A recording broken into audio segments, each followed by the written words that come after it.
हिंदी प्रिय मित्रों, मैं उपदीप कौर फिर से आपके सामने साहित्य खोज चैनल के माध्यम से द्विवेदी युग के नेक्स्ट इम्पोर्टेंट तथ्य और उनके महत्वपूर्ण कवियों को क्रमानुसार लेकर, इससे पहले मैंने द्विवेदी युग के कवियों के उनके जन्म वर्ष को क्रमानुसार बताया था। अब मैं द्विवेदी युग के जो कवि हैं उनकी रचनाओं को क्रमानुसार बताने का प्रयास करूँगी। देखिए, द्विवेदी युग के सिलेक्टेड कवि और उनकी रचनाएं। द्विवेदी युग का पहला कवि मैंने आपको बताया था नाथूराम शर्मा शंकर आएंगे। नाथूराम शर्मा शंकर का जन्म 1858 भी आ सकता है, 1859, कई जगह 1858 लिखा हुआ है, कई जगह पर 1859, और अलीगढ़ में इनका जन्म हुआ था। नाथूराम शर्मा शंकर का जन्म 1859 से लेकर 1932 अलीगढ़। और इनकी जो महत्वपूर्ण रचनाएं हैं, पहली रचना है अनुराग रतन रहस्य, दूसरा शंकर सरोज, शंकर सर्वस्व। नाथूराम शर्मा शंकर में भी शंकर है, शंकर सरोज में शंकर, शंकर सर्वस्व में शंकर, और गर्भरंडा रहस्य, ये डिफरेंट सा नाम है। नाथूराम शर्मा शंकर की रचना है, काव्य है यह कई बार पेपर में आ चुका है, गर्भरंडा रहस्य। अगला जो है द्विवेदी युग का कवि, इसके बाद श्रीधर पाठक आएंगे, वो मैंने यहाँ पर नहीं लिखा। नेक्स्ट मैंने लिखा है महावीर प्रसाद द्विवेदी, 1864 से लेकर 1938, और इनका जन्म हुआ था रायबरेली में। पहली इनकी रचना है महावीर प्रसाद द्विवेदी की ट्रिक है। महावीर प्रसाद द्विवेदी का जन्म 64 बार जो है 64 बार, महावीर प्रसाद द्विवेदी 64 बार प्रसाद लेते थे, इसलिए उनका जन्म 1864 में। ये सिर्फ एक ट्रिक है, इसका महावीर प्रसाद द्विवेदी के जीवन से कोई संबंध नहीं है। महावीर प्रसाद द्विवेदी 64 बार प्रसाद लेते थे, मतलब उनका जन्म 1864 में रायबरेली। महावीर प्रसाद द्विवेदी। काव्य मंजूषा महावीर प्रसाद द्विवेदी का काव्य है। कविता कलम महावीर प्रसाद द्विवेदी का। कान्य कुब्ज अबला विलाप, ये इम्पोर्टेंट है, कई बार आया है। कान्य कुब्ज अबला विलाप कॉम्पिटिटिव एग्जाम में पीजीटी टीजीटी नेट की परीक्षा में आ चुका है, सुमन 1923। काव्य मंजूषा कान्य कुब्ज अबला विलाप, इसको आप अपनी स्मृति में रखो, इसको याद रखो। अगला है अयोध्या सिंह उपाध्याय हरियोध। इनका जन्म वर्ष मैंने आपको इस ट्रिक से याद करवाया था। अयोध्या सिंह उपाध्याय हरियोध की जो गोपियां हैं वह 65 चलित्र करती थी। अयोध्या सिंह उपाध्याय हरियोध की गोपियां 65 चलित्र करती थी, मतलब अयोध्या सिंह उपाध्याय हरियोध का जन्म 1865। इसके द्वारा दो और कवियों के बाद जिनका जन्म 1865 था, मैंने आपको याद करवाया था। बाल मुकुंद गुप्त का जन्म 1865 में हुआ।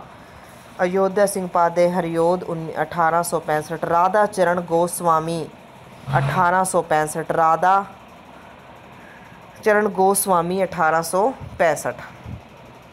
अयोध्या सिंह उपाध्याय हरियोध 1865, बाल मुकुंद गुप्त 1865।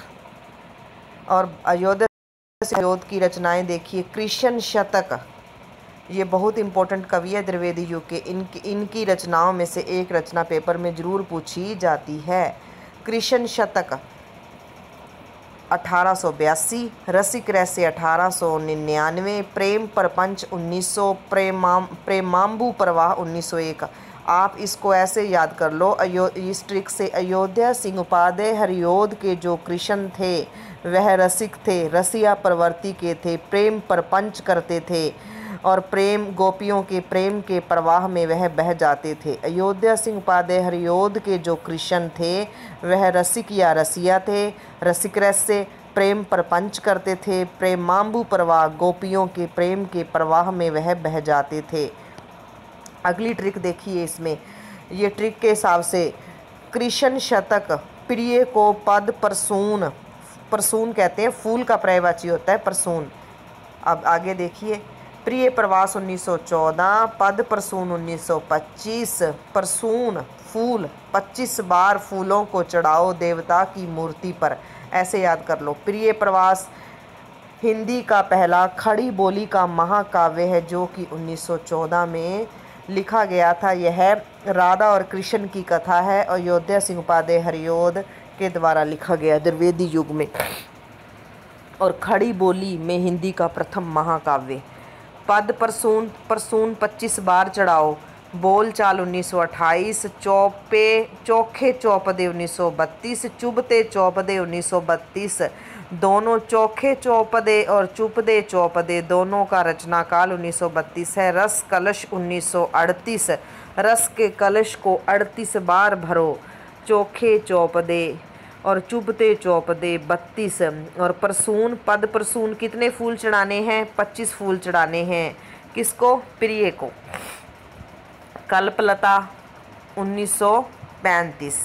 लता जो थी वह 35 बार कल्पती थी। वैदेही वनवास, और वन में वह वास कर गई 40 साल की उम्र में। लता 35 बार कल्पती थी और 40 साल की उम्र में वह वन में वास कर गई। हरियोध सतसई लिखा उसने 40 साल की। पहले जो लता थी वह कल्पती रही 35 साल की उम्र में, फिर वन में वास कर गई 40 साल में। हरियोध सतसई लिखा 40 साल में। पारिजात 1941। इसकी ट्रिक को देखिए। प्रिय को पद कृष्ण शतक पहली थी ना। हरियोध जी के जो कृष्ण थे वह रसिए थे, प्रेम प्रपंच करते थे और गोपियों के प्रेम के प्रवाह में बह जाते थे। परमाम्बु प्रवाह हो गया। अगला देखो, हरियोध की प्रिय को पद प्रसून चोखा चुबा। प्रिय से प्रिया प्रवास, प्रिय से प्रिय प्रवास। पद प्रसून से पद प्रसून 1925। चोखा चुबा, चोखा से चोखे चौपदे। चुबा से चुभते चौपदे। चोखा चोखे चौपदे, चुबा से चुभते चौपदे। रस कलश को लेकर कल्पती प्रिया, यहाँ प्रिया लिख लीजिए। रस कलश को लेकर कल्पती प्रिया वन में वास कर गई। रस कलश, रस से भरे हुए कलश को लेकर कल्पती प्रिया। रस कलश आ गया, फिर कल्पती से कल्पलता आ गया। प्रिया ये सिर्फ एक ट्रिक के लिए प्रिय लगाया है। रस कलश 1938। कल्पती से कल्पलता 35।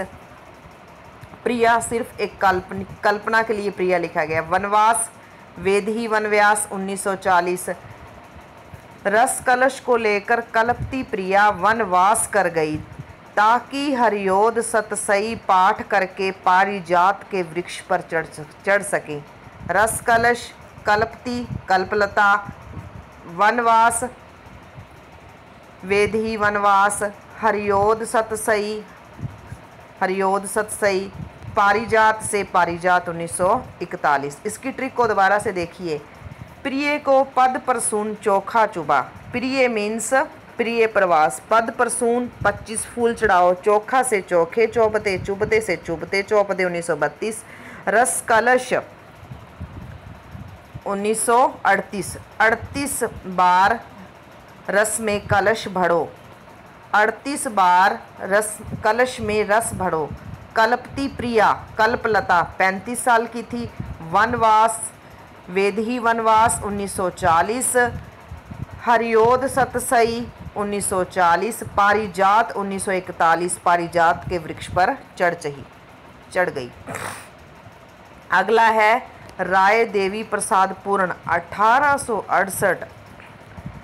उन्होंने 68 साल की उम्र में पूर्णता प्राप्त कर ली थी, सभी जिम्मेदारियों से मुक्ति पा ली थी। 38 साल की उम्र में हर व्यक्ति पूर्णता प्राप्त कर लेता है। इनके जो महत्वपूर्ण काव्य हैं, स्वदेशी कुंडल, मृत्युंजय 1940, राम रावण विरोध 1906 और स्वदेशी कुंडल 1910, वसंत वियोग 1912। राय देवी प्रसाद पूर्ण कानों में कितने कुंडल पहनते थे? 10 कुंडल पहनते थे। मृत्यु को जीतना चाहते थे, इसीलिए तो राम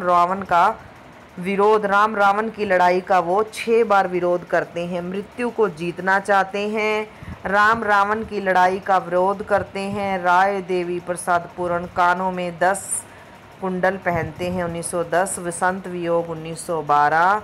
अगला है रामचरित्रोपाध्याय। रामचरित्र का पाठ 72 बार करो। ये इनके जन्म को याद करने की ट्रिक है। रामचरित्र के पाठ को 72 बार करो। 1872 से 1938। चिंतामणि बहुत इम्पोर्टेंट। विचित्र विवाह, रामचरित्र उपाध्याय चिंतामणि देव सभा में जाने की उनको चिंता लगी रहती थी। रामचरित्र उपाध्याय को देव सभा में जाने की चिंता लगी रहती थी क्योंकि वे विचित्र विवाह को देखना चाहते थे। सुक्ति मुक्तावली नीति परक काव्य है। रामचरित्र उपाध्याय को चिंता लगी रहती थी देव सभा में जाने की, इसलिए क्योंकि वे विचित्र विवाह को देखना चाहते थे। रामचरित्र उपाध्याय चिंतामणि चिंता लगी रहती थी देव सभा में जाकर क्या करना चाहते थे, विचित्र विवाह को देखना चाहते थे। ऐसी ट्रिक सिर्फ आपको बताई जाती है ताकि एग्जाम में जब भी आपके सामने 4 ऑप्शन आए तो आपको याद आ जाएगा इस ट्रिक से कौन सी रचना रामचरित्र उपाध्याय की है। चिंतामणि रामचरित्र उपाध्याय देव सभा में जाते विचित्र विवाह को देखने के लिए। चिंतामणि 1920। चिंतामणि रामचंद्र शुक्ल की भी रचना है। गया प्रसाद शुक्ल स्नेही द्विवेदी युग के ऐसे कवि थे जो सबसे प्रेम करते थे। 83 बार 1883 में इनका जन्म हुआ। उन्नाव। इनकी रचनाएं कृषक क्रंदन, राष्ट्रीय वीणा, प्रेम पचसी, त्रिशूल तरंग। कृषक क्रंदन, राष्ट्रीय वीणा, त्रिशूल तरंग, ये तीनों इंपॉर्टेंट है। करुणा कादंबनी गया प्रसाद शुक्ल स्नेही। राष्ट्र कवि मैथिली शरण गुप्त, इनको राष्ट्र कवि की उपाधि भारत भारती नामक काव्य के लिए महात्मा गांधी ने प्रदान की थी। इन्होंने भारत भारती जो काव्य 1912 में लिखा, यही इनकी प्रसिद्धि का मूल आधार है। पहली जो कविता है गुणवंत हेमंत इन्होंने लिखी थी। कई जगह पर 1900 दिया हुआ है, कई जगह पर 1905 दिया हुआ है।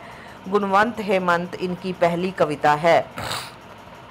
मैथिली शरण गुप्त का जन्म 1886 में हुआ था। इनके जन्म की तारीख मैथिली शरण गुप्त 86 बार कहते थे भारत माता की जय, इसलिए इनका जन्म 1886 में। इनकी प्रथम कविता गुणवंत हेमंत, कई जगह पर 1900 दिया हुआ, कई जगह पर 1905। रंग में भंग 1909। कई बार ये क्वेश्चन भी पूछा गया है कॉम्पिटिटिव एग्जाम में, रंग में भंग काव्य किसका है, राष्ट्र कवि मैथिली शरण गुप्त का। जयद्रथ वध 1910, भारत भारती 1912, किसान 1917, पंचवटी पंच 1905 में 5 और 1925 में 5, झंकार 1929, विकट भट्ट 1929। झंकार विकट भट्ट दोनों समान हैं। झंकार विकट भट्ट और गुरुकुल 1929, संकेत 1931, यशोधरा 1932, द्वापर 1936, जय भारत 1952। विष्णुप्रिया इनका अंतिम जो है काव्य है विष्णुप्रिया। आप इसको स्ट्रिक से भी याद कर सकते हो। सबसे पहले याद रखना गुणवंत हेमंत, फिर रंग में भंग पड़ा मैथिली शरण गुप्त के रंग में भंग पड़ा 1909 में, क्योंकि उन्होंने 1910 में जयद्रथ का वध कर दिया था। रंग में भंग तो पड़ेगा ही जब हम किसी का वध कर देंगे। मैथिली शरण गुप्त ने सबसे पहले गुणवंत हेमंत लिखी, फिर गुणवंत हेमंत के बाद रंग में भंग पड़ा क्योंकि उन्होंने जयद्रथ का वध कर दिया। फिर वे भारत भारती मशहूर होने के लिए उन्होंने भारत भारती काव्य लिखा। फिर वे किसानों के पास चले गए 1917 में। फिर पंचवटी नामक काव्य 1925 में लिखा। झंकार, विकट भट्ट और गुरुकुल तीनों सेम है 1929 में। संकेत, यशोधरा, इसकी ट्रिक है यशोधरा को 1931 में संकेत मिला। 1932 में यशोधरा मैथिली शरण गुप्त के पास आ गई। यशोधरा को 1931 में संकेत मिला। संकेत 1931, यशोधरा 1932 में मैथिली शरण गुप्त के पास चली गई। फिर वह 1936 में द्वापर गई। 1931 में यशोधरा को संकेत मिला। संकेत 1931, 1932 में यशोधरा आई और 1936 में वह द्वापर चली गई। और जय भारत 1952, 1947 में हमारा देश आजाद हुआ। मैथिली शरण गुप्त कहते हैं देश के आजाद होने के 5 साल बाद सभी लोग कहने लगे जय भारत। 47 + 5 1952। अंतिम काव्य विष्णुप्रिया 1957। इसको ऐसे याद रखो। अगला जो हमारा द्विवेदी युग का कवि है राम नरेश त्रिपाठी 1889। जयशंकर प्रसाद का जन्म भी 1889 में हुआ था। वृंदावन लाल वर्मा का जन्म भी 1889 और जौनपुर में इनका जन्म हुआ था। इनके जो काव्य हैं मिलन, पथिक, मानसी, स्वप्न, कविता कौमुदी। इसको मैंने पिछली बार आपको एक ट्रिक बताई थी। मिलन हुआ पथिक का स्वपन मानसी से स्वपन में। मिलन हुआ पथिक का, किससे मिलन हुआ? मानसी से स्वपन में। मिलन हुआ पथिक का, किससे मिलन हुआ? क्वेश्चन पूछो, मानसी से। कहाँ मिलन हुआ? स्वपिन में। मिलन हुआ पथिक का, किससे मिलन हुआ? अपने आप से प्रश्न पूछो, मानसी से। कहाँ मिलन हुआ? स्वपन में। मतलब यह एक कल्पना है, ट्रिक। इसका राम नरेश त्रिपाठी से कोई संबंध नहीं है। अगला हमारा कवि है द्विवेदी युग का लाला भगवान दीन 1866। लाला भगवान दीन जगत का भ्रमण 1866 बार करते थे। मतलब जगन्नाथ दास रत्नाकर का जन्म भी 1866 में हुआ। लाला भगवान दीन का जन्म भी 1866 में। लाला भगवान दीन प्लस जगतनाथ दोनों जगत का भ्रमण 66 बार करते थे 1866 फतेहपुर में। इनके काव्य वीर शत्राणी, वीर बालक, वीर पंचरत्न, नवीन बीन। अगला द्विवेदी युग का कवि है लोचन प्रसाद पांडे। लोचन प्रसाद पांडे 1886। लोचन प्रसाद पांडे जो है, लोचन है आंख का पर्यायवाची शब्द। नयन, नेत्र, चक्षु, लोचन आंख के पर्यायवाची होते हैं। लोचन प्रसाद पांडे अपनी आंखों को, अपनी पलकों को 86 बार झमकाते थे।